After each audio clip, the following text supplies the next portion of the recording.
You are now listening to the West Side of THA Afterparty.com.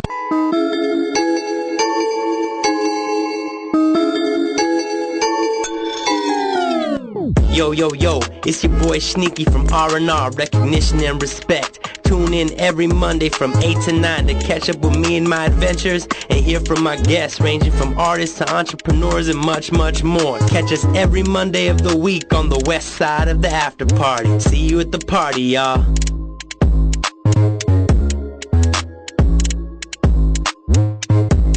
What's up, party people? You're tuning in to Recognition and Respect with your boy Sneaky on the west side of the after party. Full transparency, I'm a little flustered right now. I just got off of the VIP podcast with my boy Fix on the Super Audio Network. That's why I pushed the show back. So if you're tuning in live, thank you for rocking with us. Thank you for being patient. Sorry, it was just like trying to do too many things at once. I was just telling my guests, who I'll bring in a bit, how spreading myself a little thin. I think I mentioned on the VIP too, I'm spreading myself a little thin, so maybe I gotta do something about that. But as you're gonna hear for this intro and at the end, I have a lot going on, so that's probably not gonna happen. First things first though, let me just shout out my sponsors. I got a couple new ones, so that's gonna be dope.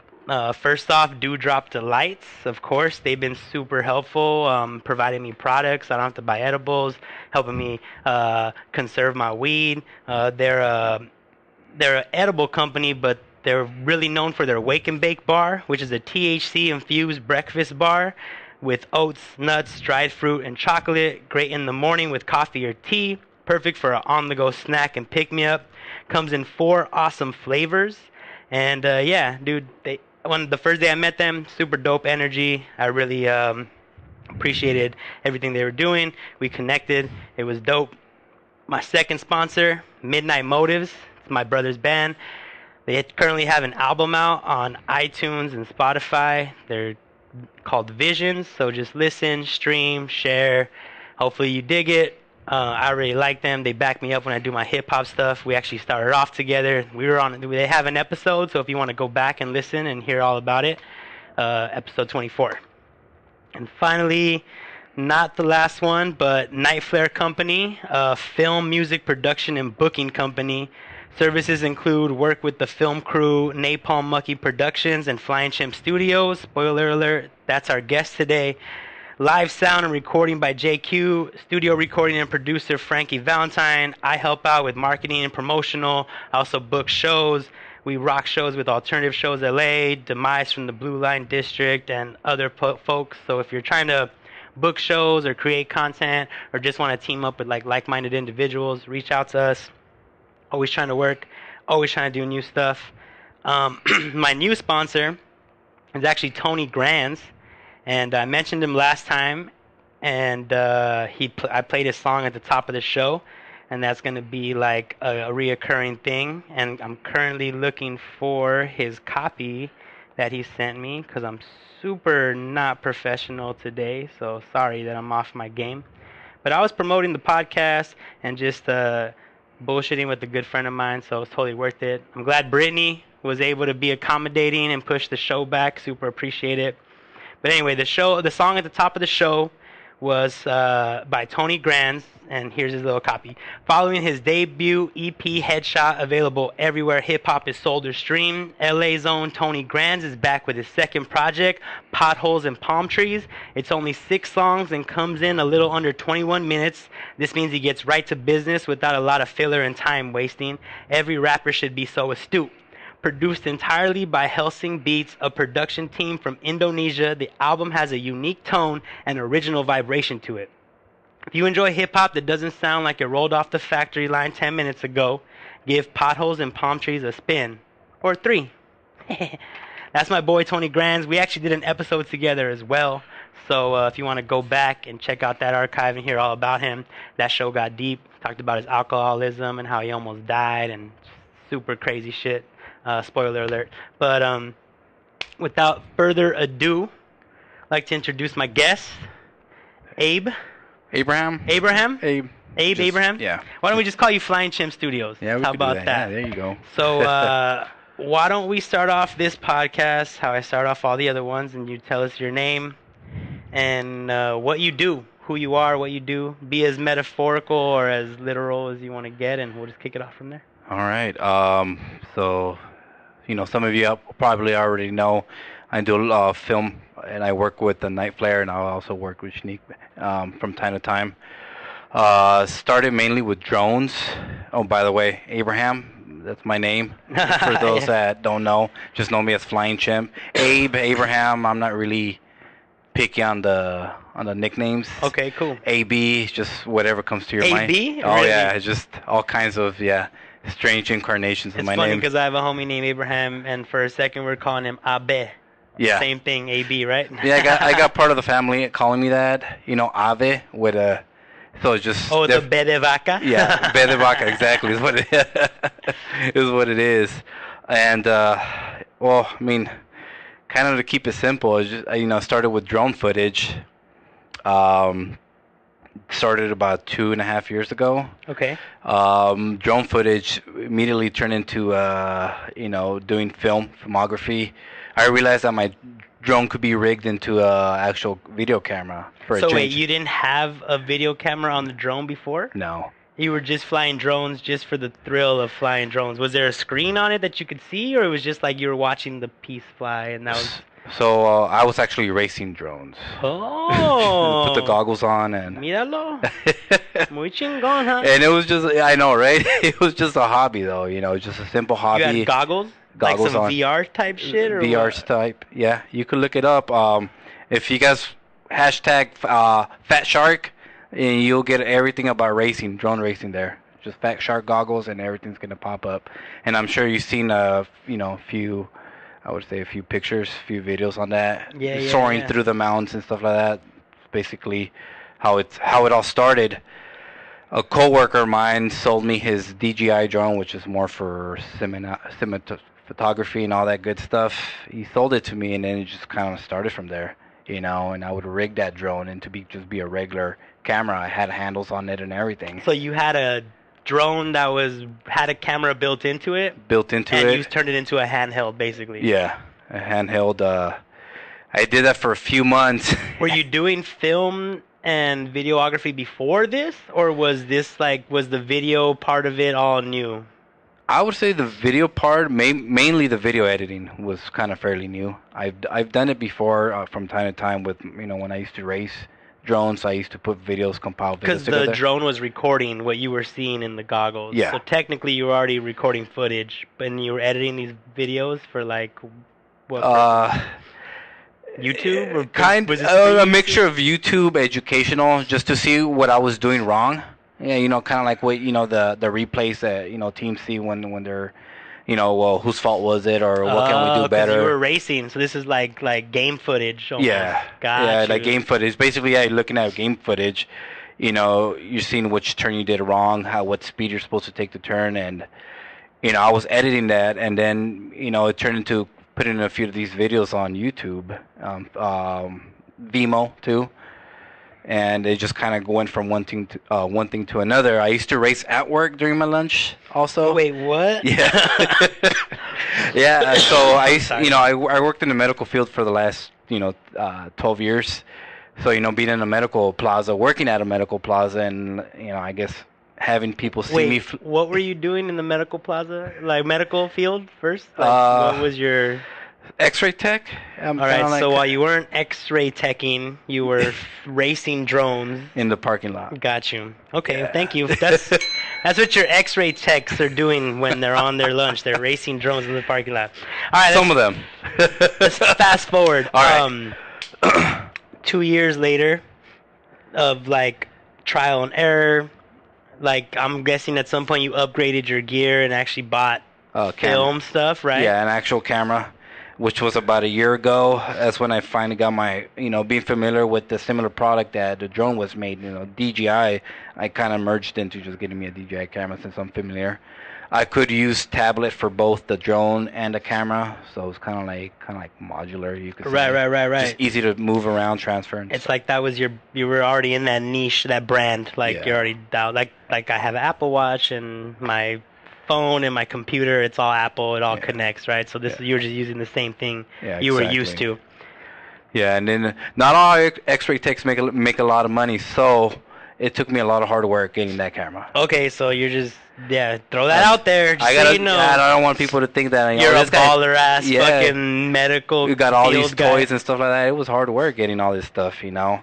You know, my coworker that I bought the drone, I made payments to him, and just same thing with the camera, you know, just little at a time. So, you know, everything's been hard work. Yeah. Well, I mean, I think like it's always that initial investment that people are always afraid to make, right? Yeah. Like, unless they have the like extra income, it's always like, well, is it gonna be worth it? Like, am I gonna get my money's worth? Like, what am I really gonna go like be serious about this? It's just this is gonna be an expensive hobby. Like, you gotta balance all that. So at some point, because even now I feel like it's still nerve-wracking. Kind of a hobby, right? Yeah. It's not exactly like your full-time gig. Yeah. Are you still working in the medical field and like racing drones in the parking lot? No, not anymore. that was an expensive hobby, unfortunately. So I had to get rid of that. But it emerged into something pretty unique, you know, where I get to do, you know, drone footage. Not only that, you know, I'm also filming too. Like to film events. In case, you know, in the future anybody wants anything, I'd also do that. Festivals. And was that just like the natural progression of it, or in the back of your mind? Or did you have someone kind of like, with the fact that you were working, that you knew NightFlare, was that kind of what got you into that? Or were you already kind of going towards that way? I actually was taking a different route. I was trying to get more into stock footage. Just kind of like film something. Anybody could use for anything? For anything. And I noticed that, you know, I forgot their names, the guys who connoisseur, they do all the, you know, they put value on art, I guess. Appraisers, you could say that. They kind of started they're very picky in the way, you know, you got to cut it like this, you know, the camera's shifting too much here. It's got to be like cinematic perfect. So a lot of the video that I was shooting and filming, even though it was great, it wasn't to a lot their of standard expectations. So it was hard to sell. It still is hard to sell. Are you still trying to do that, or now are you kind of like going full into this like events and like, you know, promo marketing kind of gig? I'm kind of wanting to kind of keep it a little, you know, spread out. I don't want to get too much into one or too, you know, one versus another. You know, I still upload from time to time. I haven't this year, but you know, it's just fun to know that people are looking at that. Right. And they're interested and they kind of want to see, well, what else do you have? You know, I've been asked a few times, do I have a portfolio? And I kind of just, you know, shoot them that website, you know, my link to a lot of these places where they sell the stock footage. So you do have some footage that was accepted or that's like on those sites? Yeah. So you got by the appraisers, you kind of like, you dialed in what they were looking for, their criteria, or was it just like... More or less. I barely got in, to be honest with you. Okay. Barely got in. I got a few videos in there they're not selling, but they're up on their websites. I haven't sold anything. It's like I said, it's a little bit harder. There's people who've been doing it longer than me, and they got the bigger equipment. Right. So... Well, I think I feel like we should talk about how we met. So we both like networked through NightFlare. Yeah. David, he's a sponsor of the show. He's gotten me some guests. We've done shows together. How did you two meet?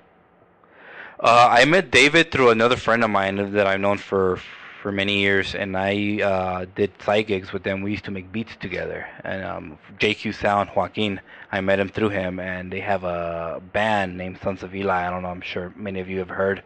So he's in that band, and I guess just networking, I started doing a few like behind-the-scenes footage of them. They liked the way I filmed, and I guess at the time, David was developing the NightFlare Company also, so he kind of just grabbed me along for the ride, and I've been blessed enough to, you know, not only know you, but also David. So the video component of NightFlare is Flying Chimp Studios and Napalm Monkey Productions. Yeah. Did you know each other before? No. Or did you meet through David? No, basically met through David. And how you like working with Ernie? Like, he's more of the film guy. He's definitely a director. He has an eye for that, definitely. Way more than me. I would say, if anything, I just have an eye for the drone footage aspect of things. Even yesterday, you know, I was doing some promo stuff with David, And I was having a little difficulty, and I remember David was like, let's just do this, do that, and he had some great ideas. So, I'm not like this big great film guy. I still like to receive input and stuff like that, but I think we work great just because I like how he gives me input on how to do things. Yeah. Well, one of the major projects that we had together was like the East Los Art Walk, and that footage, it got some pretty good numbers. I think I recently archived it just because time has passed. But I just want to thank you for coming out and doing that, man. Because appreciate it. Honestly, like the work that you did with those shots kind of helped put that art walk on the map a little bit, and I think like since that video came out, I've seen and I don't know if that it's hard to prove causation, correlation, or whatever, but I've seen a significant boost in the East Los Art Walk since you came out with that footage and did all that. So I appreciate that. So like, I'm gonna ring that bell. Thank you. It's going down this Sunday as well. So what? So you kind of like fell into this, right? Like the drone, and then you started handheld shooting, and then you got kind of scooped up, and you just got your camera. Like, what is like your vision now, like for the film and flying? Is there still like some kind of because obviously, like we said, it's still a hobby. Yeah. But I mean, every day we're talking in the group chat, like this is supposed to eventually pay for itself, right? Like we're trying to get work. People are hitting you up for your portfolio because they want to see your work, hopefully to hire you.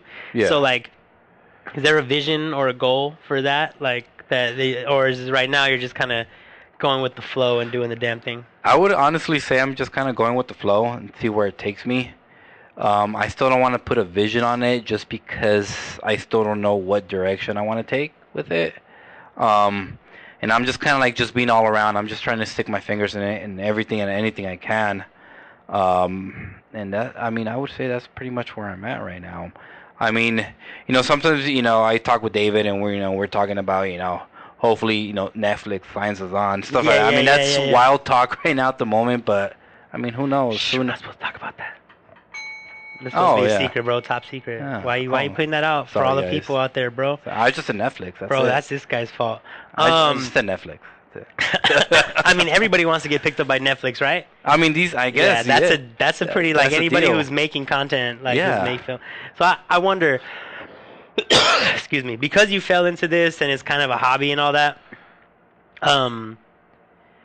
Have you been like studying and like have you been watching certain directors? Have you been looking at other drone footage? Like, have you been kind of like actually perfecting that craft? Because I have this issue where like I do so much shit that I'm actually not really good at any of it. Like it's all like I like half-ass everything, And so I'm wondering like your approach. You have more time. This is like your only hobby, Like I would say I'm almost the same way where I just kind of like stick my, like I said before, I like to just kind of stick my fingers in everything.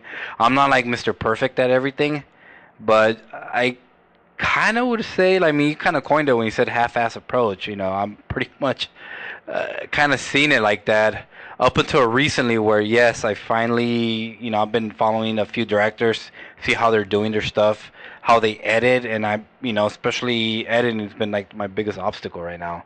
Just learning how to do it. What program are you using? It's just I don't have the best computer for that, so I'm just using this halfway decent Filmora. I'm not like no idea. Yeah, a lot of people don't know what it is. I use iMovie, so I can't really talk shit. It's kind of like that. I use stock fucking. Yeah, just kind of like cut and paste and then put some stuff together, and then you just put like some music in the background, and you got yourself a little something. So is that like your next investment? You think is a computer with a better editing software, or is that still far away for you and not really worth it right now? Well, it's not that close, but it's not that far. It's kind of hopefully maybe within what does that even mean? It's not that close, but it's not that far. Okay, way to not answer the fucking question, guy. That's just some political bullshit. Like that's some politician answer. It's like, we're almost there. It might be far away though. Like, wait, what? If I were to put a number on it, I would say maybe within the next year. Hopefully, I get something a little bit more because obviously me being a natural drone guy, I got my heart set on a bigger drone. versus a camera. So I'm kind of doing this right now with it. But, I'm saving my pretty pennies and hopefully... So you said camera. I was talking about computer editing software. You're not even there yet. You want to upgrade your gear first and let someone else edit the footage, huh? Is that like where you're at? Maybe, yeah. I mean, it's possible. You're on a team, right? Yeah. That's the cool thing about having a team, is that you don't have to do everything. Yeah, exactly. I can edit your shit. Ernie can edit your shit. David even sticks his, he does some editing here and there. Yeah, so, like... I would say the editing part's a little bit more time consuming. Yeah, even with even with a good computer, and right now it's just, I guess it just comes natural to me to just grab a drone, fly it, and get some halfway decent pictures or footage, versus getting on a computer and I have to cut here, cut, and then... Dude, trust me, you're preaching to the choir, bro. I have like gigs and gigs and gigs of footage, like from GoPro footage, my phone footage, like other footage other people have sent to me. Like, dude, editing is like, I always make a joke because I never wanted to be a video editor. Like, I never thought that would be one of my titles. Yeah. But in this like social media visual world, it's like, you have if you're not editing video, you're probably not producing good content, or you're paying someone else to do it. Like, so it's just like, it's wild how much that has become part of the game, So you play like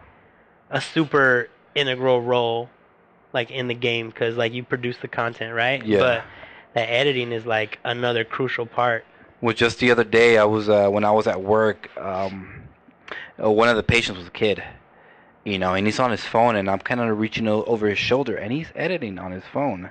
He's just doing something for social media. I don't know if he had Snapchat, Instagram, or what he had, but he was shortening up the video a little bit to fit, and then I saw him swipe over, and he was shortening the other video, so I think he was trying to squeeze two videos in one to fit in that time frame. Right.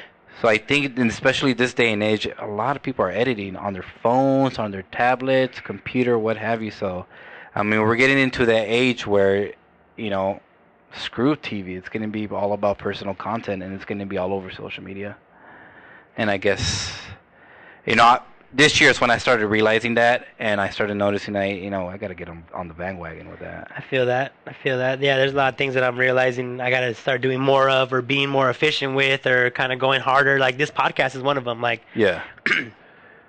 I mean, I spend money every week to put it out, or to record it, and then I kind of just put it out, and like, that's it. It's almost like I don't promote the guests. I don't really promote afterwards. It's like that half-assed approach, Yeah. There's like a whole other level of like seriousness that I could add to this podcast, and I'm not doing it for whatever reason or excuses, But it's definitely something on my mind. Like, and working with NightFlare and all of you, and seeing everybody has like their own hustle, their own grind. It's like, it's inspiring, like, to be part of this collective that's like trying to elevate, Oh, dude, I could say the same thing, just that's the only reason why I've kind of been in this, because I see you guys just being busy at it, and I'm sure everybody's got their lives. I mean, I'm sure you got other side work that's non-relatable to this, Yeah, I mean, life. I don't know what a life is, but I live. I'm kind of in the same way too. It's for me, it's been work and flying Chimp. That's pretty much my life right now. And I mean, it has to be like that if you want it to be something, you know? Because I feel like, so just like full transparency, right? When I first started working with NightFlare, I was really frustrated because I was super on it. Yeah. And like, this was my whole life, and it was taking up like all my time, all my money, all my resources, all my energy. And everybody else is kind of like, other than like Frankie Valentine and maybe JQ a little bit, it's like everybody else is kind of like their side thing. Yeah. It's like their hobby. It's like what they did for fun. It was like some shit that might be something 5 years from now, 10 years from now. Like it was like this long kind of like, I do remember on that the back burner. I do remember that last year, how you were just, and honestly, getting those rings on my phone and like, hey, when are we gonna meet up? And I just seeing that excitement from a few of you guys, including you, mostly you actually. I remember during that time, got me inspired today. Let's get serious with this. Yeah, let's do something out of it. You know, let's make it a little bit more than just a hobby. Yeah, man. And I feel like it's critical because now it's actually happening. Like, David quit his job, you know? Like, he's doing fucking the NightFlare shit 24/7, or at least trying to figure it out, you know? You're talking about filming more. You've been filming more. You've been doing more things. Like, I've been trying to toss you work, you know? Like, trying to get everybody more involved. Like, I got JQ a gig. I'm always trying to, like, toss people the work in my network, you know? It's like, these are the folks we should use. So I just feel like right now, everything being so busy and, like, everybody kind of getting on their game, it feels like it feels like there's, like, a moment right now, you know? Oh, yeah, definitely. And I feel like we got to capitalize on that. We just kind of get it. Like, and I'm glad you're on. Because NightFlare I've been talking about NightFlare on this show from, like, the beginning. And we've had bands that, you know, David booked to, like, be on here so that we can get the content for the, just push everything forward. Yeah, but now it's like we're seeing, now we're promoting the folks, you know? Now you want to be here on camera and tell the story and, like, you're out here, like, like, events, like, if you need someone to do drone footage for you, this guy's here. He maybe not be able to edit it, but I could do that, or we have, like, 2 other fools on the team who know how to edit, so, like, and we're hungry. Yeah. So, hey, just kind of shoot something at us. And I like that, man. I like the hunger. I like everybody being activated, you know? Yeah. It's fucking, like, it's invigorating. If it's challenging, I mean, so be it. You know, if you want me to do something crazy that you've never seen before, I'm always open to that. You know, I don't really got nothing to lose other than the drone, but hey, you know. That shit's expensive. Don't downplay that. I'll lose the drone. Fuck it. No. But you're going to buy a new one, so, you know, you'll have to. Hopefully soon. Not yet. I'm, you know, saving my pretty pennies to that, but we'll see. We'll see what happens. Maybe I'll be able to get you more work, and you'll be able to get more pennies sooner. Oh, yeah, dude. And then the drone will pay for itself. You know, that's kind of how this game needs to start working, man. We'll definitely talk after the show. Yeah, dog. I mean, we're talking now. We're fucking talking now. All right, so let me go, like, I'm totally free scripting right here, so if people listening are like, yo, this fool's all over the place, it's totally true. Did you ever have any artistic or video film, like, influence or anything in your early days when you were young? Like, yeah. Were you ever impacted by that? Definitely. It's a funny story because it all, you know, I'm sure even with a lot of people, you know, it always happens at church. You know, whether you're playing instruments or you know, you're on stage or you're filming. I got introduced to music through church. I sang in the choir, you know. Choir. And same thing with me, you know, I used to play the clarinet. So my oldest brother used to film us, you know, back in the days. And I was just intrigued on how the film camera worked. And sometimes I would see him, you know, filming around. My uncle would do the same thing. He would just do, like, family. You know, there's always that uncle who always films, you know, for the family and stuff like that. You know, ends up being kind of like the creep, you know. Creeper. Zooming in on the chichis. What's up, girl? It's like, wait a minute, it's supposed to be a family video. It's like, what's up with that booty pic right there, Theo? And you know, my oldest brother, well, he wasn't only filming, you know, he would also do sound for the church. And, you know, that's how I know all about the mixer. And, you know, back in the days, you know, being, you know, 6-7 years, and my, you know, oldest brother going up with the faders, the faders, you know, going up, and then, you know, putting a little bit more EQing and all that stuff, the mids, the highs, the lows, and, you know, kind of him seeing that, you know, and then also a mixture of Joaquin, you know, he's childhood friend. How long have you two known each other? Since high school. So it's been. And do you know how long him and David have known each other? I mean, I'll probably get him on the show soon. David said everybody's going to come on eventually, but. I'm not too sure exactly when, but, you know, I do remember, you know, JQ going, you know, from one transition to the next, and, you know, transitioning into Sons of Eli. So I'm assuming a little bit before that. I don't want to What high school did you go to? Me and him didn't go to the.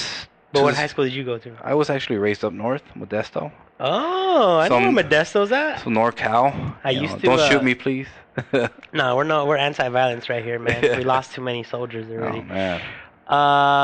I actually, funny story, super tangent, has nothing to do with anything. I used to speed skate back in the day, Okay. and Modesto has like a roller rink where we Yeah. would go and compete. Yeah. And like that's the only thing I know about Modesto. I think there's a UC there as well. Yeah, there is. That's about to be like ginormous because they have all kinds of space and no one wants to go there. But yeah, Modesto. So when did you Modesto. move to SoCal? Because I didn't even know that about you. And Yeah. This is the kind of shit I love, finding out shit about people that I didn't know. I would have never guessed it. So I was born. You don't even say hella. Hey, I know, dude, man. What's up? So I was born here. I was born in County Hospital. When I was 1 years old, my dad moved us all the way up to Modesto. He had work. He used to be in the timber business back in the days, and that was like big money for the time when we moved up there. And when I say timber business, I'm not saying that he was like this, guy logging Chopping down trees? chopping down, pine wood trees. He would be chopping down, like, going into the orchards, chopping down the old trees the farmers didn't want, going into walnut orchards, cherry orchards, what have you. And, being raised up there. Like basically like freeing up soil and the real estate for other new growth and shit? Or? Yeah, basically. So he would it would only be like, per acre, or in a certain, area of the field, he would maybe chop down maybe 2 or 3 trees. And his deal was chopping down, I get rid of the trees for you, and you give me the wood, and I sell it. And he had vendors that would buy off from him, and it was good money for the time. So, that's how we moved up here, and, there's absolutely nothing to do up there. Oh, yeah, of course, yeah. There is absolutely nothing. No one wants to go there. Yeah, it's don't go there. Don't go there. Badlands. Don't go there. Avoid. Maybe like in 20 years it might be cracking, but like not right now. No, maybe not even in 20 No, years. 20 years. I'm telling you, the university is gonna grow, and they're gonna figure out some cool shit that makes you want to go there. And the surrounding areas, they're gonna have investors. Trust me, bro. 25 years, 20 years, 25 If they get rid of the cow farms where you smell No, feces, it's always gonna smell like shit. That's It's gonna be always- like the thing that people like remember about their experience there is the Don't know. shit smell. Don't know how that would give people courage or inspiration Hey, to man. move forward. Inspiration to not be there. Yeah. So how long have you been living here now? I've been living here since 2006. Oh my God, yeah, it's been a while. Been here, and so I've always had an affinity towards flying stuff. I've had it started with kites, obviously, because my parents couldn't afford to give me an RC plane or something like that. It wasn't until like I was in my early 20s and I could actually afford one. I just got curious. I bought me one, and I fell in love with it as soon as I started learning how to fly. Learned how to fly. I went straight to helicopters, flying helicopters from there. And Do you think when you get rich and you're a baller, like you'll be one of those dudes who like flies real helicopters with a camera rig at the bottom, maybe. Yeah. That I'm hoping that would be me. Yes. Hey, dog, gotta do it. You got to do it, exactly. And I find it's funny you said that because I follow a few people that do that, and it's just amazing work what they do. They're having fun. They're traveling the world, filming and just having fun. I mean, honestly, like if I don't even trust myself to drive a car, but I have to, so I don't think I'd ever fly a plane. But if you ever want to take me on your private fucking camera plane jet thing, I'm down. I'm down. I fly the helicopter and you control the camera. Oh, that's dope. That's How dope. about that? All right, man. If you would have met yourself, if you could talk to yourself from 2 years ago, what advice would you give yourself? Like when you were first getting into like the drone camera stuff. I would just say just go for it. But then again, that's what I did. I feel like 2 years ago it's too soon. Too soon. I would have to go further back. All right. Well, okay. So what about if you could talk to the guy who used to race drones in the parking lot? How long ago was that? That was about 2.5 years Fuck, ago. man. How far do I have to go? Shit. It's because I'm trying to figure out, like, okay, if you could talk to someone who's just about to get a drone camera thing right now, Yeah. what would you tell them? What advice would you give them? Only if depending what their approach is, really. If they're just gonna do it for fun, I'm like, by any means, get yourself a cheap toy instead. If you're just gonna want to be curious, do it for fun. Don't get yourself that expensive camera. First, learn how to fly the toy, and if you find yourself that you're good at it, and you actually got a skill for it, and you want to move forward, that's when you buy the most expensive one. kind of just slowly move forward from there. And kind of going back, if I were to talk myself, I mean, if I could go back, I would maybe go back about 10, 12 years ago. And invest like way back then? Way back then. It's too far. It doesn't count. We all would go back and all right, if I could be 5 20 years again, if I could be 20 again, oh my God, fool. Oh my God. If I could talk to my 20-year-old self, beat the fuck out of him first. Yeah. Tell him to get his shit together. Yeah, I would choke him. Because there's like riches ahead. Just choke him out for a little bit, kind of make him go out of breath. All right, man. Well, tell the people where they can find you, where they can find your work, your link, your Instagram, whatever. Just this is your moment to shamelessly self-promote yourself and your skills, and yeah. So, just sorry to say I'm not really a social media guru, so I'm only on Instagram at the moment. You could find me at Flying Chimp Studios, the eyes with an 1. And then there's a link in there, and it's Linktree. You'll see it. I mean, you can't miss it. It's in my bio, and it'll say right there. I literally have arrows pointing down to the link. Interested in stock footage? Click on the link. That link is like directly to your stuff specifically, or is it just to like a page of a bunch of stuff? No, it's to my stuff directly. Once you click on that link, you're gonna have 2 other links. One's gonna be from drone stock, and then the other one's gonna be stock footage. So I have 2 websites that I'm using for stock footage, and just kind of have fun and look at both, play around with it. I know. What sucks about it too is once people see the prices, they kind of get scared and you're just like, this guy is crazy. I'm sorry, I'm not the one who controls the prices. It's the websites. But if you like a few of those clips on there, you could email me. You could DM me directly. And cut out the middleman. Cut out the middleman, and I'll give you a decent price. I mean, I'll get you a whole collection of other stuff that I have. It's not the best stock footage. It's not the professional stuff that these websites want. The camera is jittery at one end to the other, but with a little bit of editing, you could clean it up easily. And you're down to like go shoot other people's stuff, right? Yeah. Like if they want you to come out on location, whatever, you can come out, shoot some stuff. Readily available. I get off work at 4:30, so anytime after that.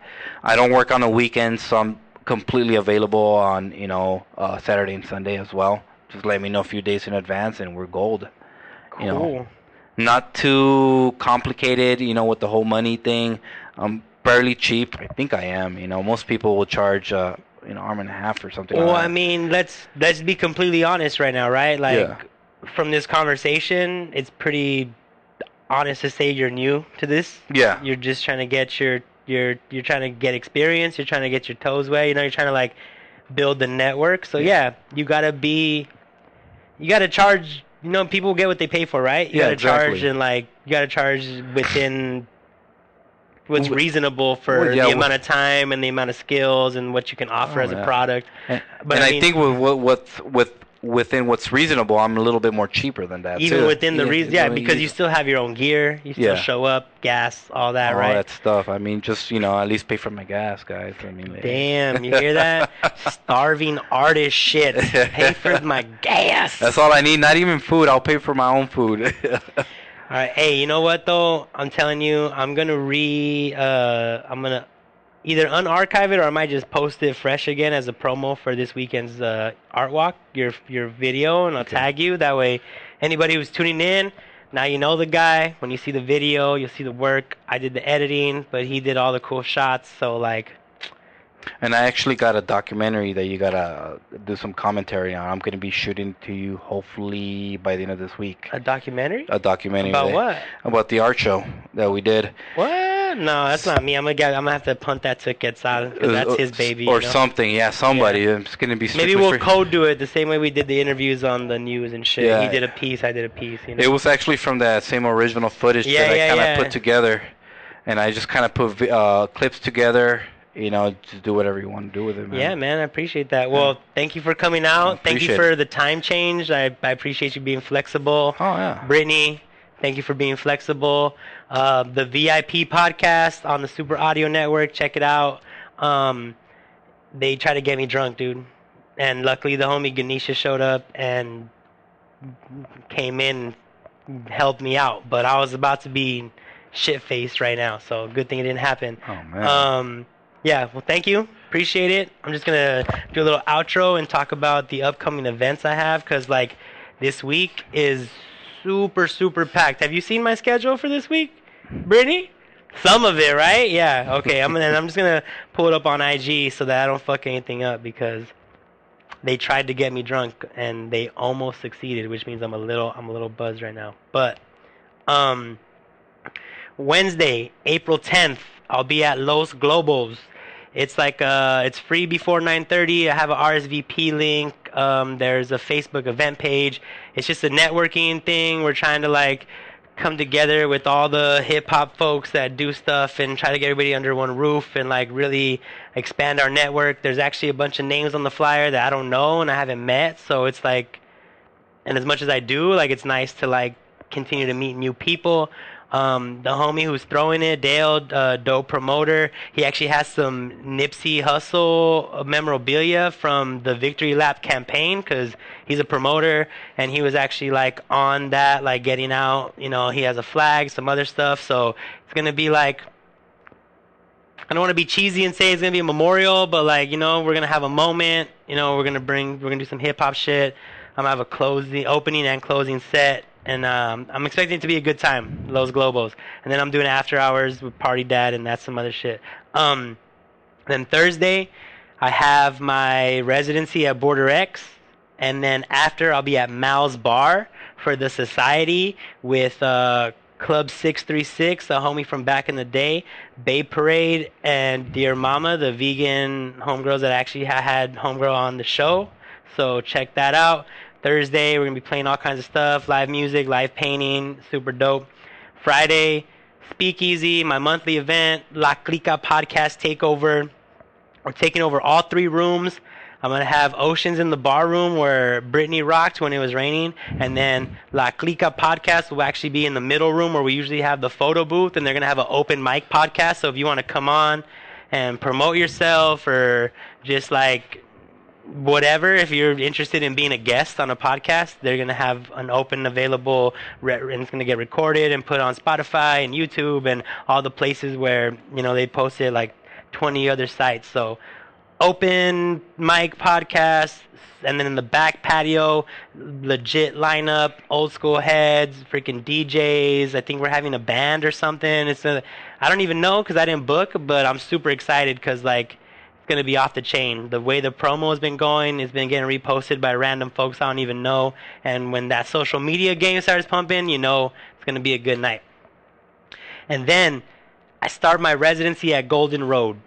Saturday and Sunday, 11 a.m. to 3 p.m. I'll be DJing like pop, down-tempo, slow house shit, like, you know, like that new school fucking like that chill, upbeat stuff. Golden Road Pub in Glendale, not any of these other spots, but yeah, Saturday, Sunday, that's my new gig going until they fire me or I fuck up or some shit. So catch me at Golden Road for brunch every Saturday and Sunday. And then what's going on? And then on Saturday night, I'll be at Indy. See? You see what I'm talking about? Oh, like, yeah. So Saturday night, I'll be at Indy after the Golden Road That's thing. Life. And I'll be DJing for them. And then Sunday after Golden Road, I'll be at the East Los Art Walk, which is happening. My boy Sesh is going to be holding it down. I got Charisma Music, the homie from Happy Endings Mixology, who's DJ'd the Art Walk a couple times. He's going to be holding it down. So even though I'm booked and going on to bigger and better things, I'm always going to continue to keep all my commitments and continue to support platforms in the community, even if I got to pay for them out of my pocket and pay for Sesh's studio time, like for his engineering time out of my pocket, just because I said the art walk was going to crack and that SHNEAKY does the art walk, and so the art walk's always going to happen, you know, and I'm never going to leave them hanging. So anytime that I add something new to the calendar, it doesn't mean I'm getting rid of other stuff. And if it does, it was just because that shit wasn't working anymore. And that's just this week. I actually have a bunch of more shit for April, like Rock Emo Night at Novocaine and Maguay's and all this other shit that's going on. A 420, I'm going to be rapping at Indie, but we'll have other shows for that. That's just 1 week at a time. I've been having crazy dreams lately about like being late to things and things going wrong. So people tell me I'm working too hard, and maybe they're right. But I live for this shit, man. And I'm glad that you're fucking on the team, and we're gonna start doing everything that we fucking said. And before I forget, I have a NightFlare fucking ad that I didn't read because I fucked up. Because I'm sloppy today. I'm sorry, man. At least I'm here showing up doing the damn thing. Amen. But every second and fourth Wednesday, NightFlare and the Blue Line District will be presenting Van Slam Open Mic at the Stardust Club in Downey. This Wednesday, I'll be at Los Globos, so I want you to go there. But if it's too far and you can go to this open mic right here in Downey, super local. Check it out. It's free. You could, if you want to go and like get on the mic, you're shy or you want to do comedy, you want to do any kind of expression, go, show up, click in, team up with the squad, meet all the folks at NightFlare who are trying to like I'll be there. Do cool shit. You're gonna be there? I'll be there. So if you liked Abe on this episode and you want to go hang out with him and talk about drone shit, he'll be at the Van Slam. Yeah, we could nerd out. Nerd out. Are you gonna be doing any footage at the Van Slam? Yeah. Oh, so you could actually see the motherfucker in work. What? I can see him in his natural habitat, his hobby habitat. It's gonna become his natural habitat. All right, man. Is there anything else you want to say to the people? No, just hope to meet new people, new opportunities, and have fun with it. Well, as soon as you put yourself out there, the opportunities start to come. Follow me on Instagram @OfficialShneaky, @SHNEAKYENT. Check out the website. I got the podcast page back up. I got all my events up there. Facebook page, event pages, the whole shit. I'll be here next week on time, 8 p.m. to 9 p.m. Monday nights, west side of the after party. Recognition and respect. If you want to check out past episodes, I do have all this stuff on SoundCloud and iTunes, and you can even go back before there was video. So if you want to hear the super awkward stuff, where it's us talking and there's like big ass pauses and like we were struggling, yeah, go back and check it out. Dude, we're almost gonna be doing this a year. It's April.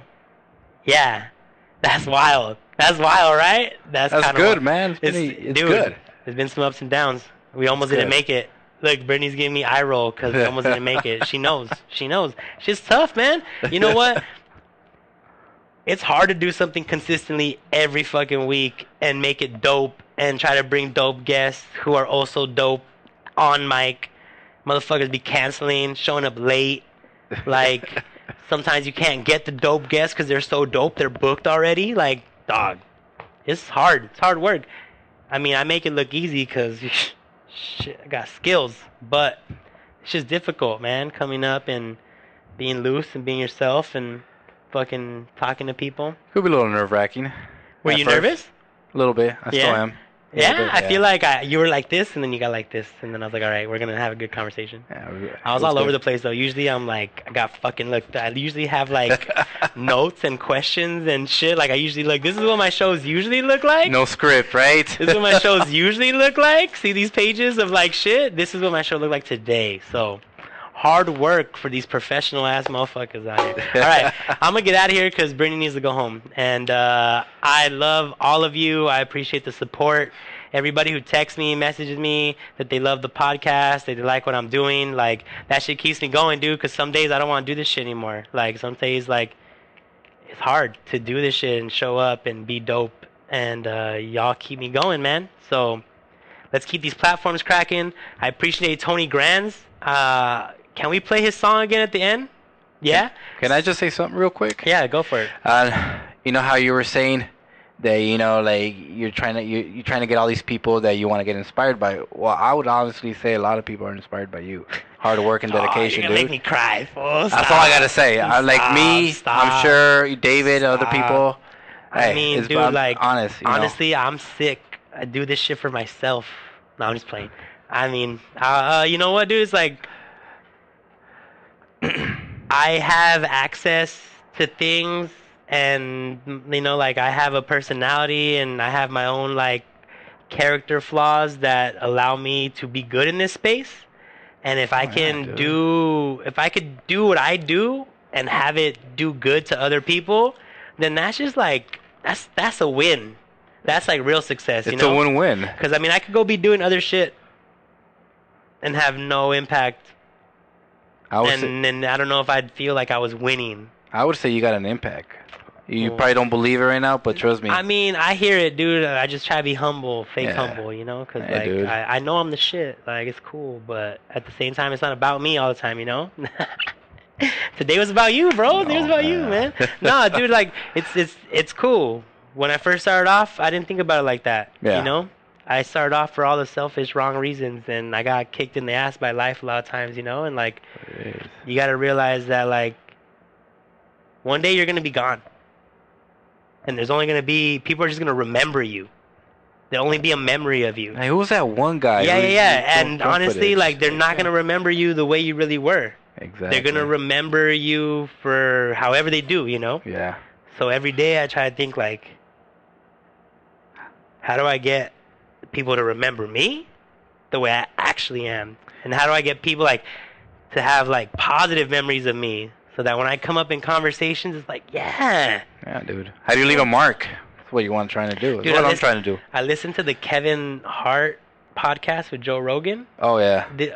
These guys are amazing. I was fucking, like, I'm like how I am right now, tearing up. Do you see this? This it's got little bags fragile masculinity that I'm down, like, to be, like, vulnerable, dude. Like, it's like, yeah, like, that was writing a book of how people are gonna remember him. We're all writing our books. Like, I'm writing this is my legacy, you know. And if I don't do it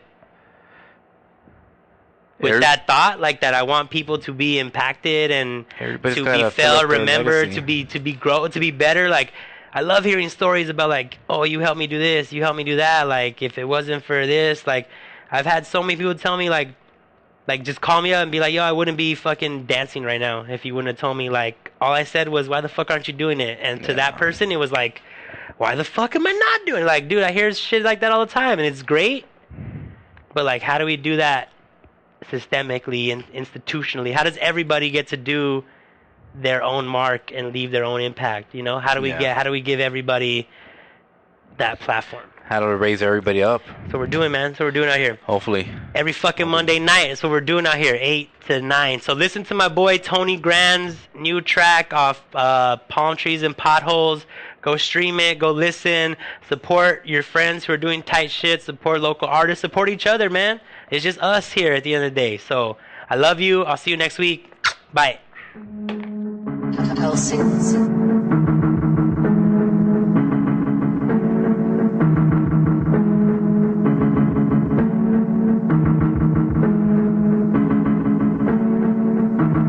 Think LA's all beaches and bitches.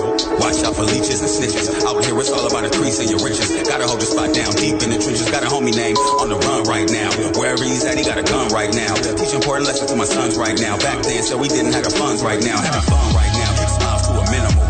That's seen as weakness to a criminal. Every conversation is an interview. Snakes in the grass, sharks in the swimming pool. Rats smell cheese, start sniffing and all that. Run with wildcats, I don't know where the dog's at. But if you see him, call a catcher. Paramedics come and put a nigga on a stretcher. Pops used to tell me, look both ways when you cross. There's way more than you talk. Watch where you walk. Keep your body outside the chalk. Always stay fly as a hawk. Pops used to tell me, look both ways when you cross. There's way more than you talk. Watch where you walk. Keep your body outside the chalk. And always stay fly as a hawk. Pops used to tell me, look both ways when you cross. There's way more than you talk. Watch where you walk. Keep your body outside the chalk. And always stay fly as a hawk. Pops used to tell me, look both ways when you cross. There's way more than you talk. Watch where you walk. Keep your body outside the chalk. And always stay fly as a hawk.